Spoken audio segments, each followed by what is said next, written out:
The Wild West was home to cowboys, where men would shoot first, ask questions later. An era when horses were a man's best friend and the open plains beckoned adventure. An era that was beautifully crafted and recreated back in 2010. A game stepped forward and managed to envelop me in the essence of the Wild West, becoming one of my favourite games of this generation. Step forward, Red Dead Redemption. With Red Dead, Rockstar managed to take the basics of their open world game series, GTA, and transplant it into a vivid masterpiece, with a tight story which pulled on your emotions with characters that you simply can't help but fall in love with. For me, it was quite the emotional roller coaster, with an ending that left a lump in my throat, a tear rolling down one cheek, and shouting, "Rockstar, you bastards."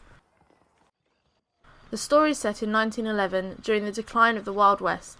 The old ways are fading, with new technology appearing such as automobiles and the far deadlier machine guns. The main character, John Marston, finds himself being ripped from his settled life with his wife and son, to be thrown into the deep end as a bounty hunter for the government. His mission is simple: bring to justice his old gang, led by the outlaw Dutch. With his family taken hostage, our hero has little choice but to saddle up and ride. So begins a journey across the wild plains, with gunfights, poker matches, and the odd horse race. With Red Dead, Rockstar managed to give me a new world to explore, with vast horizons and stunning scenery for my eyes to devour. Even the littlest details had me, enticing me to move forward, exploring this new open world. From the eagles flying above me in the beautiful skies full of clouds, to watching the buffalo roam across the plains, until I shot a few for their skins. Even the dust coming off your horse's hooves as it canters across the ground was realistic, and made you feel like you were really there. As I progressed, I realised this was something special. The characters were full of little quirks lifting them from the screen.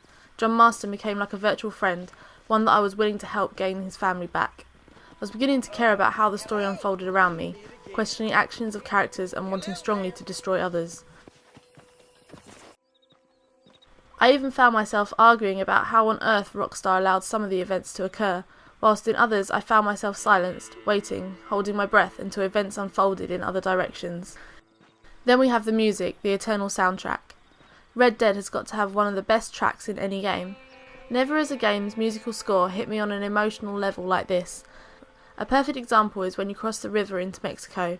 Mounting your steed, you begin a trot to the next location. An acoustic guitar begins playing, a soft gravelly country voice begins to sing. Before I knew it, instead of galloping, I'd slowed to a canter, letting the words of the song sink in.